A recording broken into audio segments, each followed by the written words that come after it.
untuk dalam kepangkatannya atau dalam profesinya masing-masing, ya. Kemudian kita lihat golongan kepangkatan di dalam TNI, ya.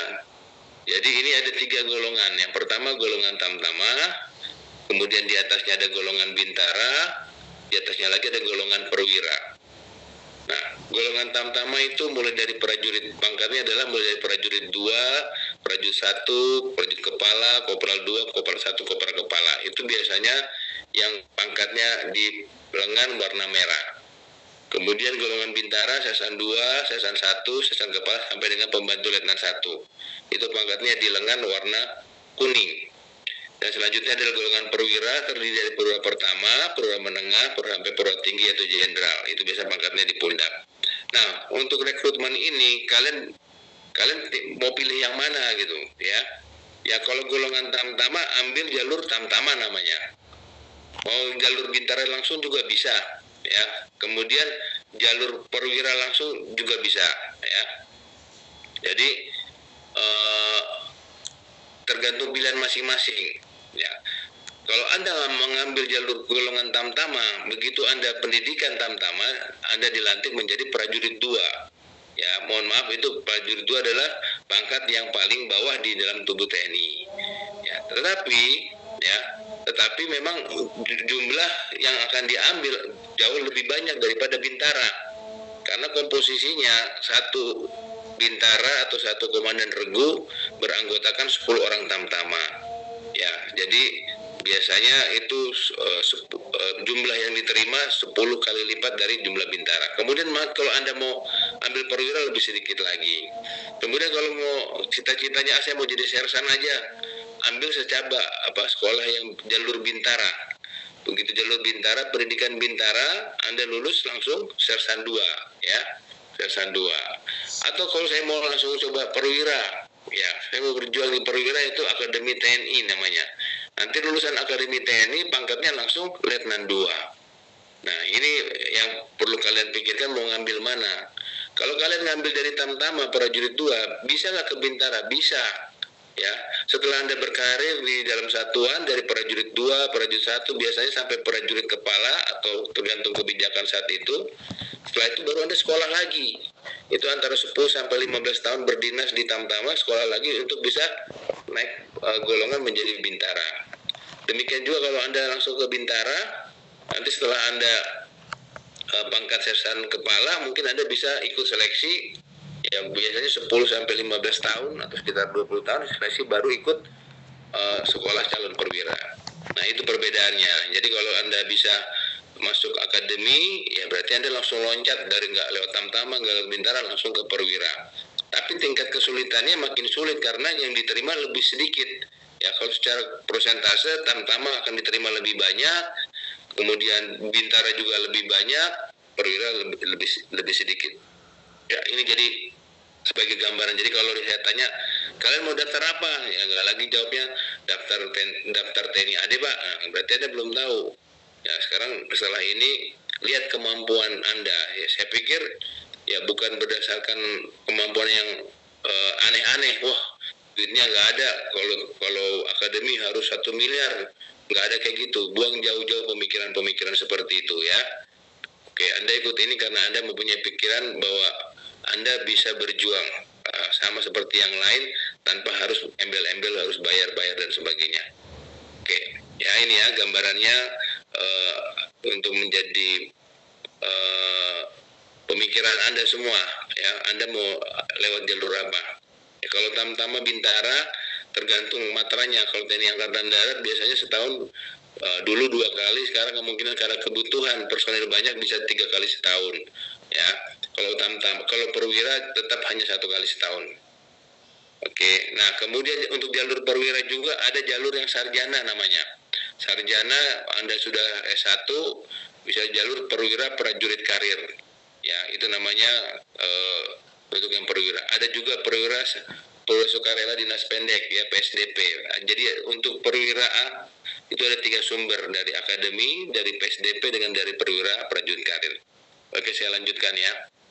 Nah, saya mau berbicara tentang realitas seleksi kepada Anda, ya, supaya Anda paham tentang apa sih sebenarnya yang terjadi di dalam seleksi ini ya.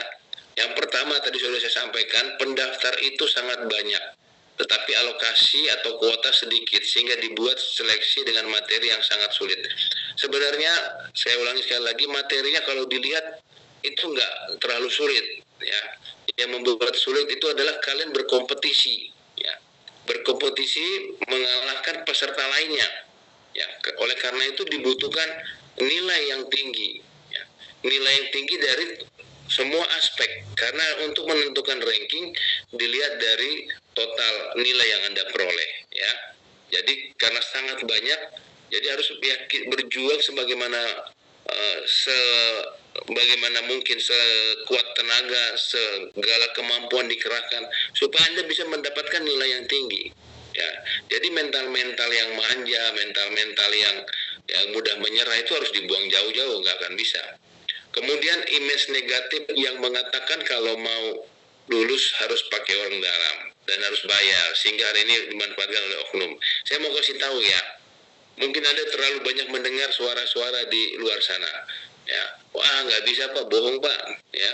Hari gini mana bisa kalau nggak bayar, masuk toilet aja bayar kok ya di negara konoha seperti ini. Silakan, kalau Anda mau ikut tes, saya sarankan tutup telinga Anda dari suara-suara seperti itu.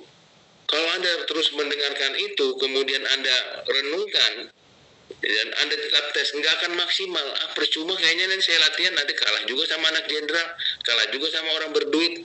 Ya, akan ada semangat yang menurun kalau Anda mempercayai itu. Saya mau katakan di sini bahwa kenapa saya semangat untuk melakukan ini, memberikan pelajaran Zoom, memberikan materi-materi edukasi di live di TikTok saya, karena saya tahu persis bahwa Anda bisa kalau walaupun tanpa harus embel-embel seperti orang-orang bilang ya. Saya sudah melihat dengan mata kepala saya sendiri, dan saya juga sudah banyak mendapatkan testimoni dari orang-orang yang berjuang dengan sungguh-sungguh. Mereka bisa ya. Jadi ini bukan PHP. Saya tidak pernah memberikan PHP. Saya orangnya kalau iya saya bilang iya, enggak saya bilang enggak ya. Jadi saya mau kasih tahu khusus pada anak-anak ya, mungkin kalau di TikTok terlalu banyak suara-suara negatif. Di sini saya mau bilang, Anda punya peluang, punya kesempatan ya, kalau Anda memang mau. Tapi harus kembali lagi lihat kepada diri Anda, diri kalian, bagaimana persiapan kalian ya. Jadi jangan termakan dengan omongan-omongan yang negatif di luar sana ya. Ini dimanfaatkan oleh banyak orang, oleh oknum-oknum ya. Siapapun oknumnya, bisa orang sipil, bisa juga tentara, tapi walaupun dia panitia, dia tidak atas nama panitia ya. Banyak orang-orang yang memanfaatkan ini karena Anda sangat ingin lulus, Anda sangat ingin bisa diterima. Akhirnya orang tuanya juga udah nggak apa-apa lah, nanti cari duit ya. Yang penting yakin bisa ya. Kalau ada orang yang menawarkan, ayo kasih ke saya 100 juta langsung lulus, dicari sama orang tua, padahal dia penipu. Tapi kalau untuk bimbel 100.000, mikirnya seratusan kali ya. Jadi kenapa ini harus berbayar kayak ini live Zoom ini? Untuk ada rasa tanggung jawab Anda, untuk biar berpikir gitu ya, berpikir bahwa harus begini, keluar uang itu ya untuk memperdalam kemampuan kalian, untuk menambah wawasan kalian, untuk menambah kekuatan dan kemampuan kalian, bukan untuk bayar orang ya. Jadi banyak modus-modus yang terjadi, banyak ya. Mereka pura-pura jadi panitia, mereka pura-pura punya kenalan dengan jenderal, bahkan sampai membuat suatu pengumuman yang palsu ya. Pengumuman palsu seolah-olah dia itu panitia, seolah-olah ini hasil pengumuman, padahal bukan ya. Jadi saya mengingatkan kepada kalian supaya hati-hati dalam bertindak untuk menghadapi seleksi ini ya. Oke, lanjut ya. Jadi Anda bisa lulus tanpa harus menggunakan orang dalam dan tanpa harus membayar ya. Kalau Anda sudah ikut kelas Zoom ini, harus ada keyakinan dalam hati dan pikiran kalian, apa yang saya omongkan ini benar ya. Buat apa saya harus susah-susah untuk melakukan ini kalau ini tidak mungkin terjadi, ya. Oke, lanjut ya. Nah, apa saja materi seleksinya? Sebentar.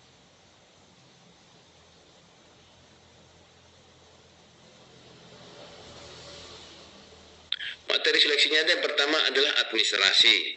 Ini berbicara secara umum ya. Ada baik tamtama, bintara, yang akademik, rata-rata secara umum seperti ini ya, karena ada bervariasi jadi saya tidak spesifik, oh ini tamtama, oh ini bintara ya. Jadi secara umum yang materinya adalah administrasi, kemudian ada tes akademik atau TPA atau TKD, kemudian ada kesehatan, ada jasmani dan postur tubuh, psikologi, mental ideologi, dan penelitian personil. Nah, saya akan kupas satu-satu secara singkat, nanti kalau detailnya Anda mau tanya silakan. Administrasi itu apa sih? Ya, dokumen-dokumen yang diminta, ya, sesuai dengan apa yang tercantum di dalam website, seperti akte kelahiran, rapot, ijazah, dan sebagainya macam ya. Nanti ada di website itu, silakan. Ya, kemudian surat kelurahan, surat izin orang tua, dan sebagainya. Inilah yang dikerjakan oleh para casis yang cukup memakan waktu, ya, cukup menyita juga biaya, juga harus fotokopi dan segala macam. Nah, kemudian akademik biasanya hanya di level perwira. Kalau tamtama bintara tidak ada. Ya, akademik nanti yang akademik TNI ada TPA, ada TKD, ada psikologi, ya. Kemudian kesehatan. Nah, kesehatan ini adalah baik di tingkat daerah maupun tingkat pusat, adalah kesehatan yang akan memeriksa seluruh organ tubuh para siswa, calon siswa, dari ujung kepala sampai ujung kaki, baik dari luar maupun dalam. Ya, nanti makin levelnya di tingkat pusat, pemeriksaannya pasti lebih detail, lebih dalam daripada di tingkat daerah. Ya, kemudian jasmani itu ada kesemapatan jasmani, yaitu lari 12 menit, kemudian pull up 1 menit, sit up 1 menit, ya, push up 1 menit, ya. Ini yang off cam, masih off cam, coba ya si Rafasya bisa on cam nggak? Ya, oke, ya. Si Bagas nggak off cam juga, udah saya keluarin, ya. Oke. Ya, kemudian psikologi itu baik psikologi tertulis maupun lapangan. Mental ideologi ada berkaitan dengan pemeriksaan kondisi mental atau kejiwaan calon siswa, dan juga pemahaman tentang ideologi Pancasila, tentang wawasan kebangsaan, bela negara, dan hal-hal kebijakan-kebijakan pemerintah yang Anda ketahui. Nah, penelitian personil itu berkaitan dengan berkaitan dengan riwayat hidup, latar belakang para calon siswa, di mana keluarga besar akan nanti Anda diberikan data, kemudian riwayat hidupnya bagaimana, latar belakangnya, backgroundnya seperti apa, dan termasuk di sini adalah pengecekan dari tim cyber tentang aktivitas di media sosial. Nah, nanti kalau mau bertanya silakan, dari materi ini apa yang mau ditanyakan, silakan ditanyakan. Nah, yang banyak anak-anak tidak pahami dan juga orang tua apalagi nggak tahu, tiba-tiba anaknya gugur. Wah, udah bagus semua Pak, ya. Tapi anak-anak rata-rata nggak jujur. Ya, dia punya aktivitas media sosial apa? Hal-hal yang negatif yang tidak diizinkan, tentunya secara garis besar ya yang bertentangan dengan aturan hukum, seperti judi online, kemudian pornografi, kemudian aliran-aliran ekstrim. Nah, seperti itu kalau Anda sudah terindikasi pernah mengakses hal-hal tersebut, ya walaupun yang lainnya nilainya bagus, bahkan sangat bagus, Anda bisa gugur gara-gara itu. Nah, inilah anak-anak inilah yang berpotensi, atau orang tua yang punya anak ini berpotensi akan curiga, wah anak saya kalah padahal sudah siap, tapi anaknya tidak pernah ngaku. Ya, rata-rata setiap anak yang tes dan gugur, dia tidak pernah mengakui kekurangannya. Yang dilihat kekurangan orang lain, yang ditonjolkan kelebihannya. Nah, ini yang menjadi akhirnya menjadi cerita kesana sini, wah ternyata anak orang miskin atau anak petani, anak ini kalah dengan anak orang yang berduit, dan seterusnya dan seterusnya. Ya, oke. Nah, ini nanti sumber informasi yang ada, kalau ada yang belum lihat ini juga terlalu lah. Ya, saya berharap Anda sudah lihat ini, sudah berkunjung ke website rekrutmentni.mil.id. Isinya apa sih website itu? Ada pengumuman, ada persyaratan, ada lokasi, ada jadwal, ada tata cara. Ya, ini tunggu. Realme siapa Realme ini?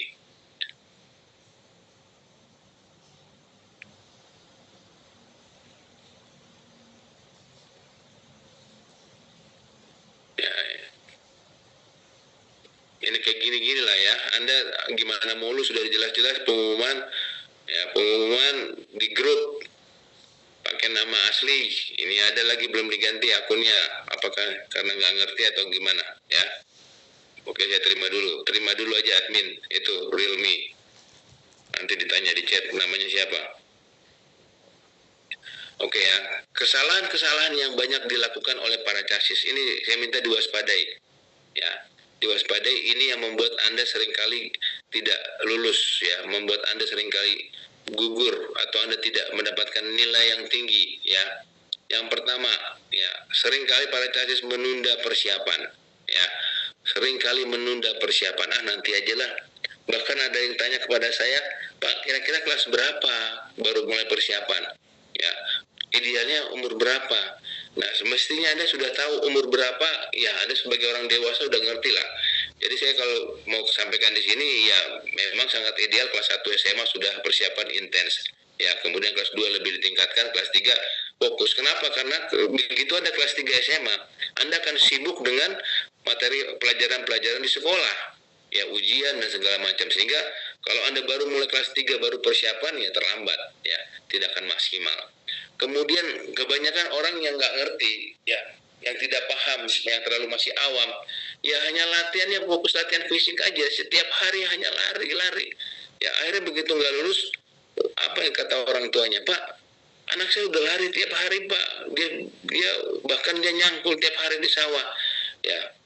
Jadi persiapan untuk mengikuti proses rekrutmen ini tidak sesederhana yang Anda pikirkan. Ya, kompleks. Dengan materi-materi tadi tentunya untuk bisa mendapatkan nilai maksimal dari nilai materi tadi, tidak bisa persiapan dengan asal-asal aja. Udahlah santai aja, sambil persiapan, sambil tetap main game, sambil persiapan, tetap jalan-jalan, tetap motor-motoran dan sebagainya ya. Jadi ini harus dipersiapkan dengan sungguh-sungguh, dipersiapkan dengan serius. Fokusnya bukan hanya latihan fisik. Semua materi yang diuji, materi yang dites, itu harus ada persiapan. Mulai dari administrasi. Ya, kayak administrasi, Pak, rapot saya hilang gimana Pak? Ya, kalau ada dokumen-dokumen yang hilang, Anda jangan meminta dispensasi, Pak. Ada dispensasi nggak? Tidak bisa. Ya, kalau ada misalnya rapotnya hilang, ya dibuat surat kehilangan, kemudian diminta salinannya. Panitia itu tidak minta laporan kehilangan dari polisi, yang diminta kan rapot atau ijazah. Mana gitu loh. Ya kalau kayak misalnya rapot yang dibutuhkan kan nilai. Mana nilai kalian? Kalau memang aslinya hilang, ya usahakan buat salinan. Kalau pas sekolah nggak ngasih Pak, ya berarti itu risiko derita Anda kan, derita lo katanya anak sekarang gitu kan. Ya harus ada. Kalau Anda tidak maksimalkan itu, maka Anda akan dikurangi. Administrasi itu juga ada nilainya. Jadi jangan anggap ini cuma begini aja. Nilai administrasi kalau Anda tidak lengkap, kemudian Anda tidak akurat, itu akan berpengaruh terhadap pengurangan nilai. Maka usahakan dokumen-dokumen itu dilengkapi selengkap mungkin dan dibuat seakurat mungkin. Jangan ada tulisan-tulisan yang salah. Kalau ada tulisan yang salah, Pak, nama saya di ini berbeda dengan di rapot, dengan di akte dan sebagainya. Laksanakan perbaikan. Perbaikan kemana? Ke kelurahan. Bikin surat keterangan bahwa nama ini adalah nama yang sama, ya, dengan orang yang sama.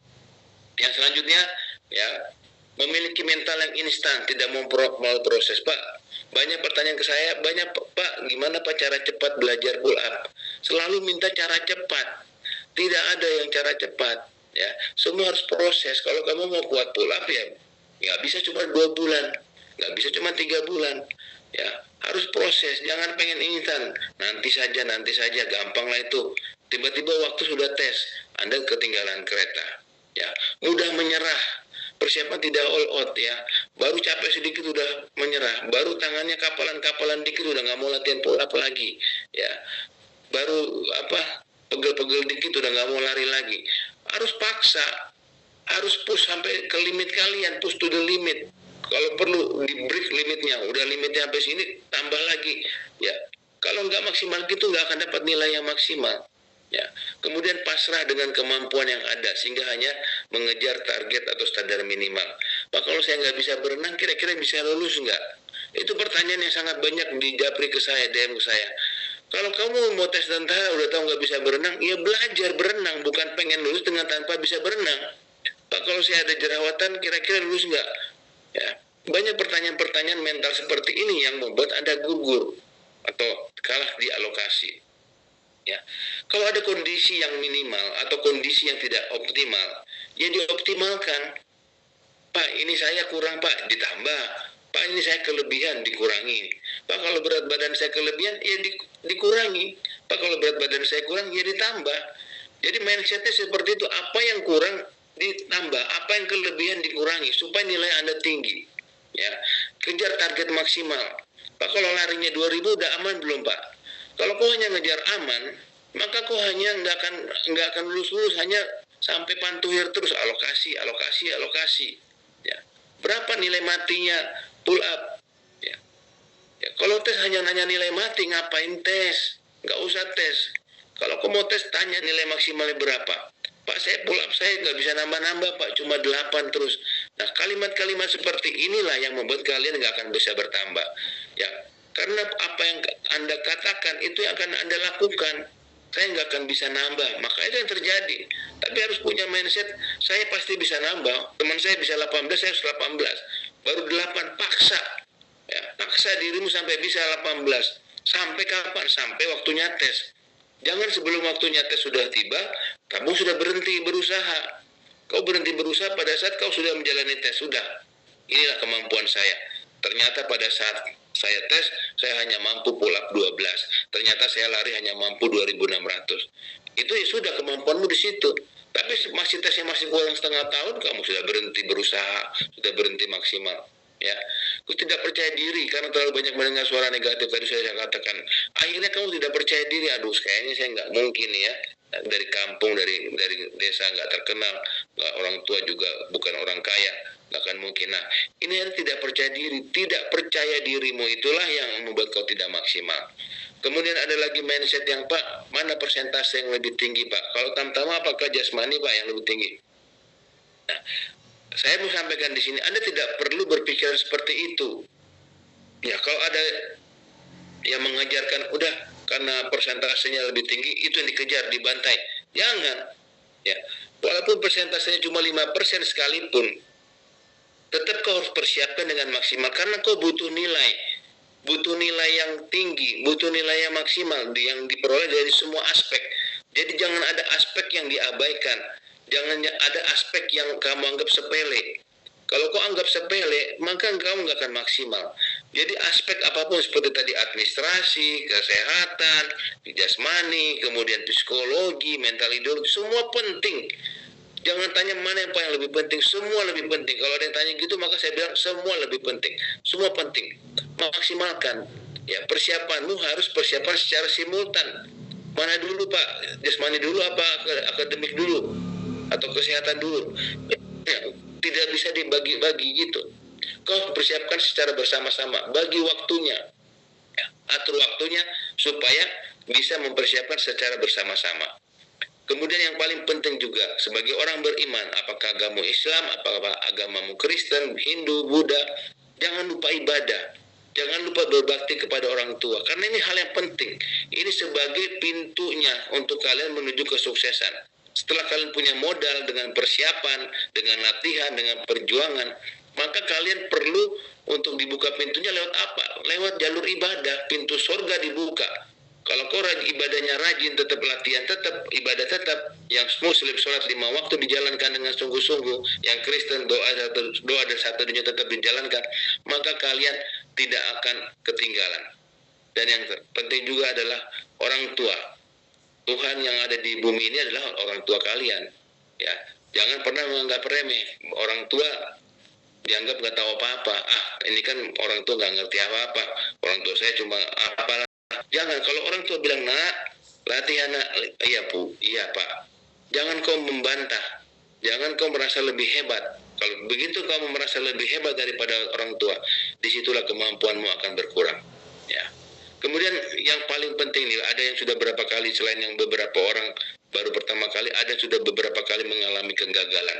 Kalau Anda gagal, kebanyakan anak-anak sekarang juga lambat untuk bangkit kembali, lambat untuk move on, berlarut-larut dalam kesedihan karena kegagalan. Ya, saya tidak heran, ya banyak yang bilang ke saya, sudah mulai minta tolong Pak, saya sudah 5 kali gagal Pak, saya sudah 6 kali Kak. Nah, apa yang terjadi? Ya, yang terjadi adalah begitu Anda tes pertama kali, Anda gagal, Anda langsung patah semangat, langsung nggak mau apa-apa, ya, langsung udahlah, nanti aja lagi, disuruh latihan nanti aja lagi. Begitu sudah dekat mau pembukaan berikutnya, baru mulai latihan lagi, gagal lagi, berulang lagi seperti itu. Dan yang parahnya, apa yang terjadi? Kemampuan Anda yang Anda sudah miliki dari kemampuan tes pertama sampai dengan tes selanjutnya, makin lama bukan makin meningkat, makin lama justru makin menurun. Di tes pertama sudah bisa lari misalnya sampai 2.500, 2.600. Di tes kedua karena terlalu lama untuk move on, malah jadi 2.400, malah jadi berturun. Dan makin lama makin menurun. Dan sangat wajar kalau Anda berkali-kali tidak lulus. Ya. Tapi kalau ada orang yang 3 kali atau 4 kali tes dia langsung lulus, maka apa yang dia lakukan? Dia begitu dia gagal, dia memperbaiki diri, sehingga kondisinya semakin lama semakin meningkat, bukan semakin menurun. Ya, ini yang saya perlu dicatat juga oleh anak-anak sekalian. Bagaimana sih persiapannya? Ya, apa yang harus dilakukan dalam rangka persiapan untuk menghadapi tes ini? Yang pertama, cari tahu informasi tentang TNI. Tadi saya sudah sampaikan di awal, apa sih TNI itu, terdiri dari apa, kemudian kamu mengambil apa, Tamtama kah, Bintara kah, atau akademi. Jangan sampai udah mau tes kamu nggak tahu mau ngambil apa. Yang kedua, baca persyaratan di website secara teliti. Ya, saya seringkali mendapatkan keluhan dari para orang tua atau guru-guru, anak sekarang sangat lemah literasinya. Ya, jangan hanya kalian tanya Pak, tinggi badan berapa Pak, usia berapa Pak, batasnya. Padahal di website itu secara lengkap sudah tertuang di situ. Ya, sudah tertuang secara lengkap dan sangat detail di website tentang data-data yang Anda butuhkan, baik tinggi badan maupun batas usia maupun hal-hal yang lain. Sudah sangat lengkap, ada persyaratannya, bahkan ada tata caranya. Ya, ada kolom tata cara di situ. Bagaimana apa yang harus Anda lakukan? Anda daftar online dulu. Setelah daftar online, kemudian melengkapi download belangko-belangkonya bisa di-download di situ.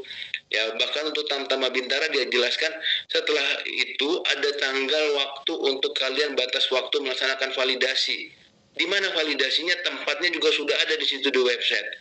Laksanakan validasi, kemudian Anda pergi ke panitia, nggak usah diisi dulu, nggak apa-apa. Nanti di validasi itu apa yang dilakukan sudah jelas ditulis di situ.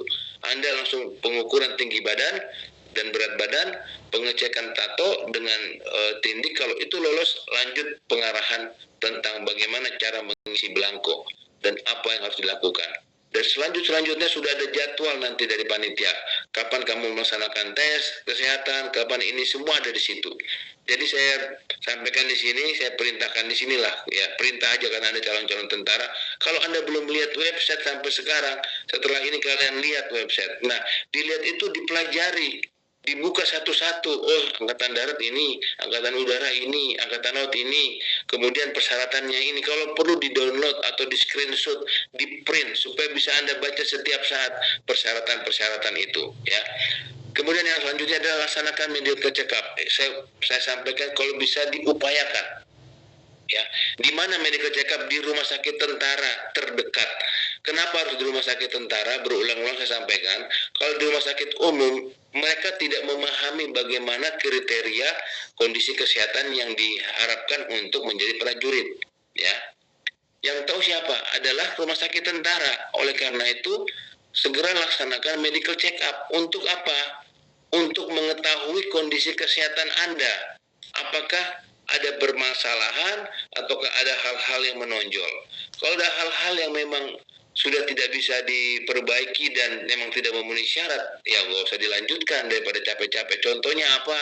Ya contohnya misalnya buta warna, contohnya mungkin tinggi badan kurang, atau contohnya mungkin ada kondisi tulang yang memang tidak layak lagi untuk lulus karena posturnya tidak pasti bermasalah. Nah kalau seperti itu ada baiknya Anda nggak usah lanjutkan, berarti Anda tidak rezekinya di tentara. Daripada sudah latihan, kemudian sudah persiapan, sudah keluar biaya operasional besar, pada saat tes baru tahu Anda buta warna, ya kan sia-sia. Ya, jadi saya anjurkan kesempatan pertama segera laksanakan medical check up. Ya, biayanya berapa? Antara 1 juta sampai 1.700.000 atau 1.800.000, relatif tergantung rumah sakitnya, tergantung paketnya. Begitu ada ke rumah sakit tentara, ada paketnya. Pak atau Bu, saya mau medical check up. Mau paket yang mana, D? Paket 1 harga sekian, paket 2 harga sekian, dan seterusnya. Nah, makin lengkap yang diperiksa, maka makin mahal harganya. Tapi makin lengkap yang diperiksa, makin mendekati Anda saat tes. Sehingga nanti pada saat tes tidak lagi ditemukan kondisi yang belum diperiksa. Contoh ya, misalnya pada saat tes diperiksa 15 item kondisi kesehatan, misalnya, kemudian Anda ambil paket yang hanya 5 item. Nah, kemudian 5 item begitu diperiksa, ternyata aman, nggak ada masalah. Tapi ada 10 bagian yang belum diperiksa. Begitu kalian tes, ternyata yang bermasalah di 10 bagian itu ada. Terus Anda langsung protes. Saya sudah medical check up kok, aman, nggak ada masalah. Kenapa sekarang jadi masalah? Padahal yang bermasalah itu tidak Anda periksa waktu medical check up. Ya, jadi medical check up ini tidak wajib, tapi diupayakan untuk kesiapan Anda. Adalah upaya pribadi masing-masing. Ya, dilaksanakannya kapan? Nah, kapan paling tepatnya medical check up? Secepat mungkin. Karena ada kondisi-kondisi kesehatan yang butuh waktu lebih dari 1 tahun untuk memperbaiki, contohnya gigi. Kalau gigi ada bermasalah, misalnya mau dipasang bekel atau kawat, itu butuh waktu 1 tahun ya untuk merapikannya. Sehingga lebih cepat lebih baik. Nah, kemudian kalau sudah di medical check up, nanti ada rekomendasi dari dokter, kamu harus perbaiki ini, ya laksanakan. Jangan tidak dilaksanakan, karena kalau dilaksanakan percuma medical check up. Ya, oke ya, itu yang harus dilakukan. Kemudian apabila mampu bimbel, ya bimbel lah, nggak apa-apa. Kalau nggak mampu juga nggak apa-apa. Sudah sangat banyak tutorial. Ya sekarang di YouTube ada, di TikTok ada, bagaimana untuk latihan fisiknya seperti apa, sudah bisa latihan sendiri. Tapi kalau punya waktu, punya biaya, punya waktu untuk bimbel silakan. Dan bimbel tapi tidak murah, mahal. Ya rata-rata bisa 5 juta, 10 juta, bahkan ada yang puluhan juta untuk bimbel, dengan tergantung apa paketnya. Kemudian juga cek postur. Ya, postur itu yakinkan bahwa Anda memenuhi syarat. Yang penting tinggi badan, kemudian juga kalau bisa ya, yang saya tahu di Angkatan Darat, karena saya TNI Angkatan Darat, ada bagian jasmani, kodam atau korem. Kalian ke sana, mereka pasti melayani. Pak, tolong Pak, saya cek postur saya. Ya, karena kalau Anda punya kaki O, kaki X melebihi batas toleransi, biasanya sekitar 4 cm, ya Anda nggak bisa ukur sendiri, nggak bisa. Nanti Anda ukur ternyata salah. Lebih baik ke situ. Ya, bahunya terlalu miring misalnya, kemudian bentuk postur mukanya tidak simetris dan sebagainya macam. Nah, bagian jasmani, kodam atau korem itu mereka paham cara memeriksa. Dan biasanya mereka kalau sudah diperiksa kemudian Anda ada sedikit masalah, mereka bisa rekomendasikan juga tempat terapi. Ya, mungkin kaki O bisa diterapi, kaki X bisa diterapi, tinggi badan kurang dikit bisa diterapi. Nah, bagian-bagian jasmani, kodam atau korem ini punya biasanya rekomendasinya. Ya, selanjutnya adalah persiapkan kemampuan jasmani. Ya, tadi ya sudah saya katakan lari itu 12 menit yang dihitung, ya, yang dites. Ya, 12 dalam waktu 12 menit paling bagus nilainya ada 3.500 meter. Jadi jangan kalian bilang 7 keliling, 6 keliling. Kalau kalian bilang gitu berarti kalian nggak paham. Kenapa? Karena lapangan kan bervariasi. Ada yang 400 meter, idealnya 400 meter. Ada di daerah mana yang hanya 300 meter. Sehingga kalau kamu lapangan kelilingnya 300 meter, kamu bilang 7 keliling, beda dengan yang 400 meter kan. Jadi yang kamu catat itu bukan kelilingnya, meternya. Ya, tinggal dihitungkan dikali dengan kondisi lapangan yang kamu laksanakan latihan. Ya, kemudian pull up 18 kali, sit up 41 kali, push up 43 kali, salteran 15,9 detik, berenang ya saya bervariasi ya, kadang-kadang 25 meter ya di bawah 30 detik kalau bisa, kalau 1 meter 50 meter ya di bawah 1 menit ya. Kemudian selanjutnya adalah persiapkan psikologi. perbaiki pola hidupmu. Kalau psikologi, ya saya mau bahas tentang psikologi sedikit. Ya, apakah saya harus bimbel Pak psikologi? Apakah saya harus belajar baca-baca buku psikologi? Nah, saya mau ceritakan kepada Anda semua, kenapa harus ada tes psikologi? Sebenarnya tes psikologi adalah untuk menentukan Anda sebagai seorang calon prajurit layak atau tidak. Ya, kondisi psikologi Anda cocok nggak jadi tentara ini? Nah, sehingga soal-soal psikologi itu sebenarnya adalah soal-soal yang mudah, bukan soal-soal yang sulit. Soal-soal yang mudah tapi waktunya singkat, sehingga harus dibutuhkan jawaban-jawaban yang spontanitas. Jawaban spontanitas itulah yang menunjukkan karaktermu, menunjukkan psikologimu. Kalau jawaban yang gak spontanitas pakai mikir atau bahkan sudah dilatih, itu sudah nggak real lagi, sudah nggak nyata lagi. Ya, sudah ada manipulasi di situ. Ya, karena dilatih. Contoh, Pak, kalau kau di bimbel psikologi, kau dilatih cara menggambar pohon, cara menggambar orang, cara menggambar rumah, dilatih soal-soal, belajar hitung koran, segala macam. Sehingga yang meningkat kemampuanmu menggambar, kemampuanmu menghitung dan sebagainya. Padahal itu bukan untuk mengetes kemampuan saja, tapi untuk mengetes karaktermu. Ya, seperti apa sih dirimu? Bisa dilihat dari caramu menggambar. Apakah kamu orangnya tegas? Apakah kamu orangnya pemberani? Apakah kamu orangnya teliti? Dilihat dari cara kamu menggambar, cara kamu menjawab. Nah, oleh karena itu sebenarnya seharusnya ya psikologi itu tidak boleh dibimbel. Ya, tapi karena sekarang sudah sangat tren, soal-soal ada di mana-mana, contoh-contoh soal, ya silakan. Ya, itu hanya untuk melatih kamu bisa menjawab. Tapi sesungguhnya yang sebenarnya adalah harusnya pola hidupmu yang harus dilatih, ya, supaya kau benar-benar cocok menjadi seorang prajurit. Ya, karena apa? Kalau kamu ternyata mentalmu bukan mental seorang prajurit, kamu bimbel kelihatannya bagus jawabanmu. Tapi begitu kamu jadi tentara, ternyata kamu nggak cocok. Tentara itu harus disiplin, tentara itu harus dibawa perintah terus. Ternyata kamu orangnya pembangkang. Apa yang terjadi? Akhirnya kamu selalu buat masalah di satuan. Banyak prajurit-prajurit baru yang baru 1 bulan sudah kabur melarikan diri karena nggak cocok. Kalau dilihat hasil psikologinya, nilai psikologinya bagus. Tapi kenyataannya di dalam dirinya itu tidak seperti itu. Ya, jadi saya sarankan kalau bisa, kalau memang Anda gak lulus gara-gara psikologi, jauh lebih baik. Berarti Anda tidak di situ tempatnya. Mungkin psikologi Anda lebih cocok jadi seorang dokter, lebih cocok jadi seorang petani, lebih cocok jadi seorang guru dan sebagainya. Jangan paksakan, ya, jangan dipaksakan sehingga seolah-olah kalian cocok, ya itu. Tapi kalau kalian nggak bimbel nggak apa-apa. Caranya gimana? Kalian terapi, ya.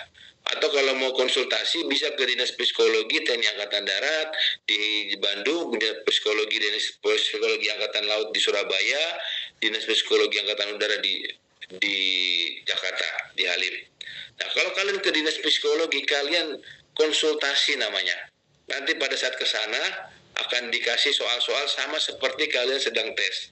Kemudian setelah itu kalian pulang dulu atau bisa juga menunggu soal jawaban kalian itu dinilai oleh testernya. Oh, setelah dinilai kalian dipanggil untuk wawancara. Akan dijelaskan bahwa kondisi Anda seperti ini. Kamu kurang inisiatif, kamu kurang berani, kamu kurang tegas. Nah, dari situlah kamu terapi dirimu. Oh, kalau saya kurang berani, belajar untuk berani. Gimana caranya Pak belajar berani? Ya udah berani aja lah. Apa yang kau selama ini kau takutkan, lawan. Misalnya kau takut gelap, lawan kegelapan itu. Takut sama orang-orang baru, belajar kenal sama orang baru, ya, dan sebagainya.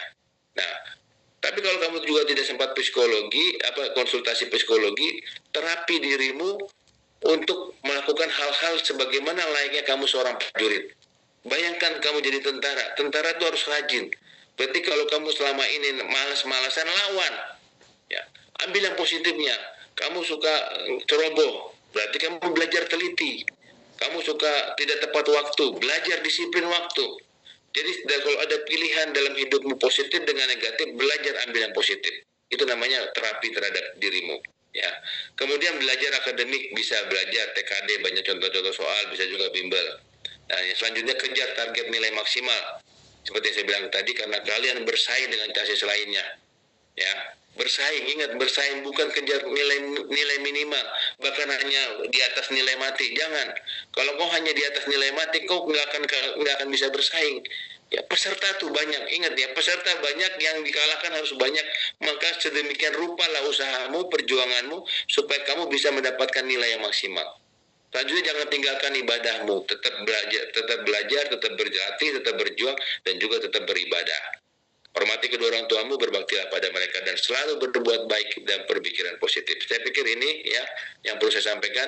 Dan sekali terakhir sebagai quotes dari saya kepada Anda semua, jadilah tentara bukan karena seragam, tetapi karena panggilan untuk pengabdian, disiplin, rela berkorban, dan setia menjaga negara dan bangsa.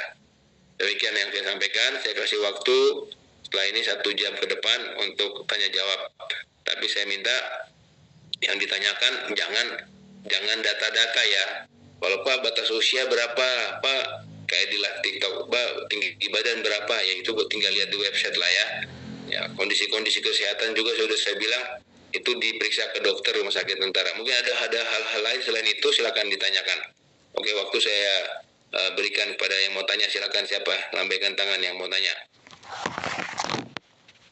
Kalau ada yang mau nanya, yuk. Silakan.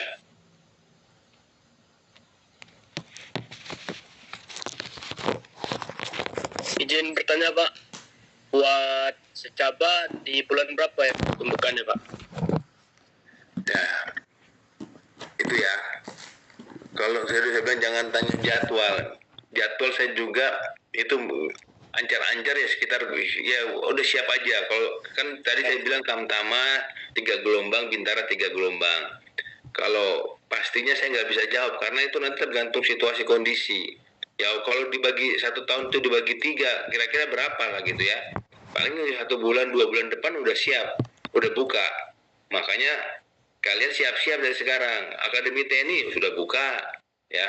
Tamtama gelombang 2 ya, ancar-ancar segitulah, nggak usah pusing dengan bulan berapa. Kalian yang penting siap dulu. Makanya setiap hari update di website itu, buka website. Saya aja nggak tes, saya buka terus websitenya. Ya, oh udah ada pembukaan belum? Kalau belum ada, buka terus. Ya, itu yang harus kalian lakukan. Ya, Giskia ya. Oke. Ada lagi? Siap, izin Pak. Jadi ini kesempatan kita khusus untuk TNI Angkatan Darat sedang membutuhkan prajurit banyak. Ya, rencana akan membuka 750 batelon TP. Ya, jadi kesempatan lebih banyak daripada kuotanya daripada tahun-tahun yang lalu. Tapi juga jangan mikir wah ini apa nanti korpsnya apa segala macam tahun ini apa, nggak usah mikir itulah. Terus nanti penempatan di mana? Oh nanti bisa nggak Kopassus? Nggak usah mikir ya. Jadi tidak ada tes. Kalau kebanyakan yang tanya Pak, saya mau jadi PM gimana, mau jadi Kopassus. Perlu diketahui untuk tes itu korps itu nanti didapatkan di pendidikan. Jadi yang ada adalah tes TNI Angkatan Darat, Tamtama, Bintara, Perwira. Nah nanti kalau kamu sudah masuk pendidikan, baru akan dijuruskan. Oh masuk ke polisi militer, ke kavaleri, ke Kopassus, atau ke penerbang, ke Angkatan Laut, dan sebagainya.